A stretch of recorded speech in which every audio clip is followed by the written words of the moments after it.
morning. It is 7:45. Thank you so much for joining us on After GMS, something we like to do on Facebook every single Monday through Friday. It's funny how that happens, isn't it? All right, I'm Tracy McCain in the studio. Stacey Spivey is working from home, as is Taran Kirksey and Megan Malaris. Ed Matthews is in the weather garden. I hope you guys have your phones, your devices nearby. We have a very big conversation about schools in just a few minutes, but first let's get started with the forecast, Taran. All right, over the next 7 days, we'll continue to have summer. We'll see high temperatures in the 90s. Once you factor in the humidity, it's going to feel more like it's in excess of 100 degrees, and that can certainly be dangerous. So make sure you drink plenty of water, take breaks if you have some outdoor plans. And if you're going to be outdoors this afternoon, you also have to watch out for the chance of pop-up showers and storms. Just like yesterday, it's not going to rain everywhere, but where the storms do develop, they can produce some locally heavy rainfall, gusty wind, and a lot of lightning. Chance of rain in your house today, 50%. We'll keep it at 50% through Thursday, and then we'll drop it 30% by early next week. That's a quick look at your forecast. All right, Taran, thank you. It will feel like 100+ degrees today, so we want you to take this warning seriously. Don't leave your children in hot cars. WFMY News 2's Candace Red explains how park, look, and lock can save your child's life. The statistics are alarming. 9 children have died so far this year in the U.S. after being left or getting trapped in a hot car. And last year, 52 children died. Well, that's all according to the U.S. Department of Transportation. Research also shows a child's body temperature rises 3 to 5 times faster than an adult's. Well, heat stroke begins when the core body temperature reaches about 104 degrees. A core body temperature of about 107 degrees is lethal. Well, DOT is holding a national heat stroke awareness campaign this summer titled Look Before You Lock. The campaign specifically targets 18 states with the highest reports of child hot car deaths, including the state of North Carolina.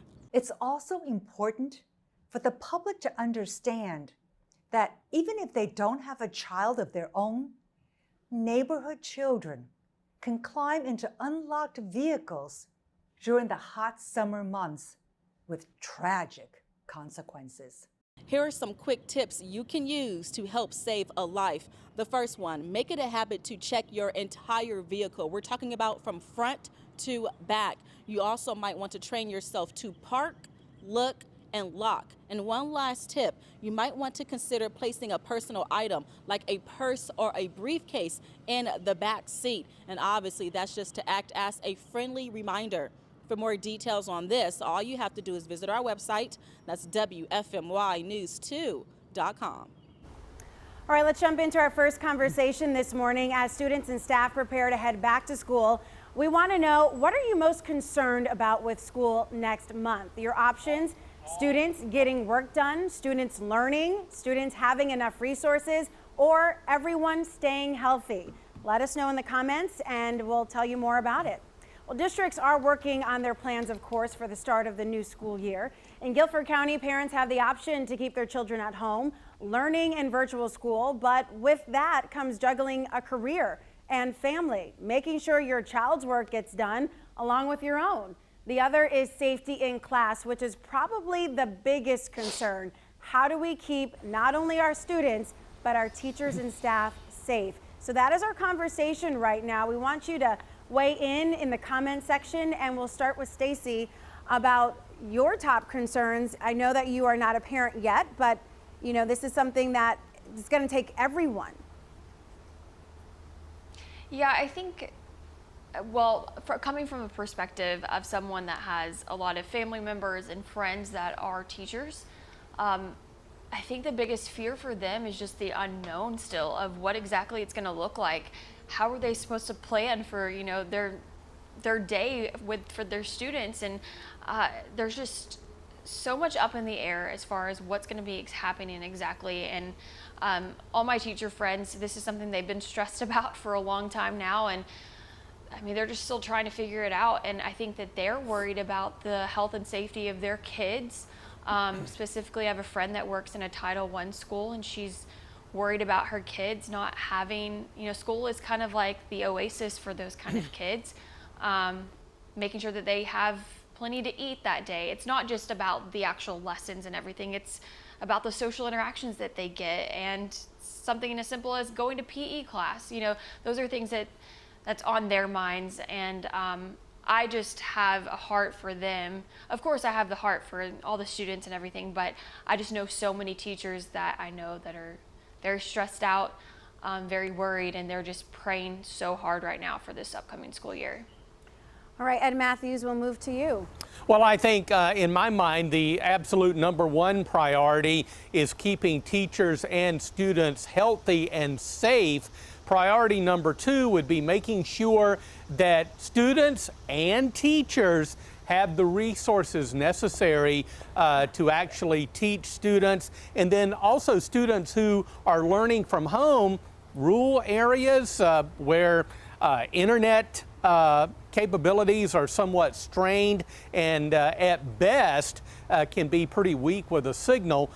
Just making sure that everybody is, all the students are able to learn in whatever environment that they're in, whether it be at home or whether they're actually in the classroom. And then my concern #3 is as soon as the data suggest that things are getting better, got to get all the kids back in school. That's the best place to learn, in the classroom.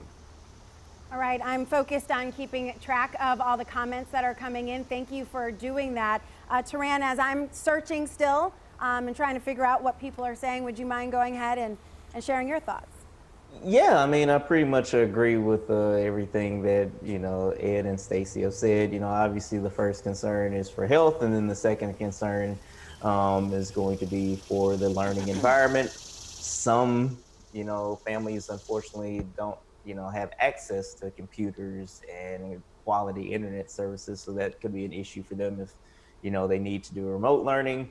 And then you have, the different needs of the students. Some students are self-starters. You could just kind of give them, the module online, and they can just work it through it and easily understand what's going on, even if it's a new concept, without any problems. Other students need a little bit more assistance. And so it's going to be one of those situations where you're going to have to make the best decision for your family, for your children. And thankfully, it seems like most school districts have, given parents that opportunity to at least have a choice on some level. So make whatever choice that you can within the framework of what the school districts have laid out for us. All right, Megan, you're next. Yeah, I think it's important to not only make the choice that's best for your family, but be supportive of other families for the choices they're making. Try not to be judgmental. I saw a post the other day that's so true, that just says, be encouraging. Say, hey, I know this was a tough decision. I can't imagine how tough it was. Good job for making the information or the decision that's best for your family with the information that's available. I think that's all we can do right now. This is not an ideal situation for anybody. All right, as I look at the Facebook comments, and they're really in no order at all, just kind of scrolling down the feed as you're writing. So we'll go from Marilyn Williams, who says the health of the children is what concerns her the most. Sabrina Johnson says everyone's staying healthy. Angie Lyons says, I really don't think it will get better by then, with us going into the fall, winter, when you have the flu, stomach virus, cold, strep throat coming back around. Ramona Miller says the kids keeping their masks on 6 to 8 hours a day and social distancing are her main concerns. We heard from Alicia Brooks, who said not having childcare if kids are not in person learning. Most after school summer camps can only stay open full days, 4 months a year. She said she was told if social distancing lasted more than 5 weeks, I could only bring either 8 to 12 or 2 to 6, which means shorter hours of instruction. She said both of her husband and her work full time, and they need full-time care if the kids are not in school. So, that's obviously a big concern, is childcare, who's going to watch the children when you're at work, potentially from 9 a.m. to 6 p.m., which is, a standard set of hours. Not that we keep those at all, crew here. We don't keep standard hours at all. Andrea says, personally, if the numbers continue to rise, why take a risk? Jonathan Hill offers a different opinion, saying keep them home. Cindy Tesh Daly says the best place is the classroom. Bobby says kids need to be home and stop paying teachers because kids can learn at home. And he says, I teach my daughter anyway. Jamie Stokes Hunger says send them to school. And Donna Peter Switzer says everyone's staying healthy. There are certainly a lot of comments here, and My friend Dana just weighed in. She used to be an assistant principal in Guilford County Schools. She says, it is a logistical nightmare with buses alone. Buses have to reduce capacity by 2/3, and many buses run multiple loads. So getting kids to school on time would be another issue. See, all the things that you don't really think about, that maybe teachers and educators who are actually in the classroom in the throes of things, that they have different concerns. I mean, if you're a PE teacher, are you going to be able to have PE? If you're a music teacher, are you going to be able to allow children to blow on instruments that potentially would, you know, be another risk? So, I mean, every angle that you could possibly imagine, there's probably someone who has a different concern. And I think at this point, you know, the best thing to do is bring those concerns to your county school district so that you can get an answer, or bring them to us so that we can get them answered to you in that case. All right, let's go ahead with a next conversation. Stacy, something we are familiar with in North Carolina. Yeah, so a video actually captured a bear. Hold on, I've got to find the right script. A bear surprising a group of women on a hike in Mexico, and it's been all over social media. Okay, go ahead and take a look at this. A video capturing the bear standing on its hind legs, sniffing one of the hikers. She seemed to remain calm though, so calm that the bear was able to snap a she was able to snap a selfie with the bear. The bear can't snap a selfie. Having trouble reading this morning, so bear with me. Get it? Thankfully, the bear left the group alone without hurting anyone. And we want to know, what would you do if you ran across a black bear? Would you be able to remain as calm? Nope. No. There's no way. I mean, I honestly would probably pee my pants. Well, the short and sweet answer for me is no, and I can't even imagine. All right, Ed Matthews, how about you? I would give it my best shot. I tell you what, I'm no bear expert, but I think that they did the right thing by remaining, I don't know how calm they felt, but they remained very still. And I would assume that that was probably the smartest thing to do rather than freaking out. That would freak the bear out and he'd bite their leg or something, I don't know.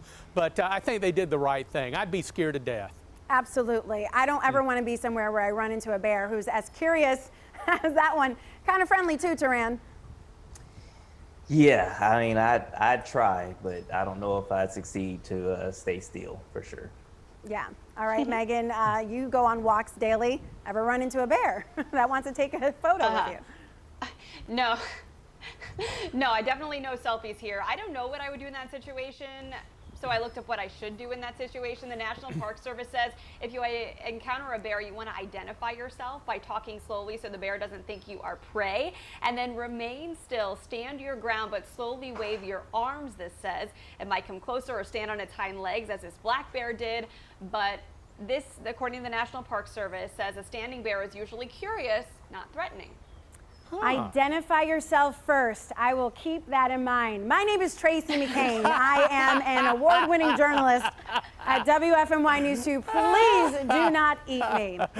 Ed Matthews, please identify yourself and the forecast for the week. I would promise the bear cooler weather. He might enjoy that, but I wouldn't be able to deliver, so he'd probably get me anyway.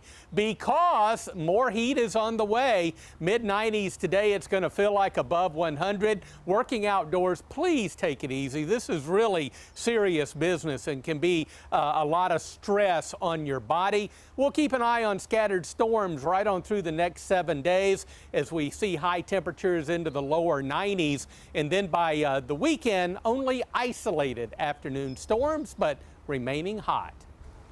All right, that is the forecast for the week. Remember those feels like temperatures. It's going to feel like 100+ degrees, so definitely stay hydrated and stay safe, everybody. Take it easy. We'll see you back here tomorrow for After GMS. Thanks for the conversations. Take care.